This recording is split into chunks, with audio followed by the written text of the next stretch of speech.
Salam əziz dostlar. Sizə maraqlı bir dənə hadisə danışım. Bir gün Harun Ər-Rəşid İmam Musa Kazım əleyhissalama məktub yazır. Deyir ki, mənə moizə elə. Amma çox qısa olsun. Yəni uzun-uzadı danışma.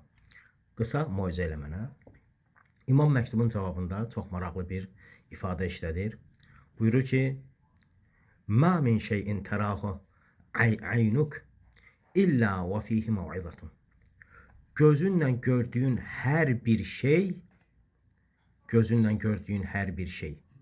yəni elə bir şey yoxdur ki, onda sənə bir öyüd, bir moizə, bir nəsihət olmasın. Həqiqətən gördüklərimizin arxasına baxsaq, onun arxa fonuna baxsaq, nəyi görsək, ondan əvvəl Allahı, onunla birlikdə Allahı və ondan sonra Allahı düşünsək ki, yəni bunlar boş-boşuna yarana bilməzdi.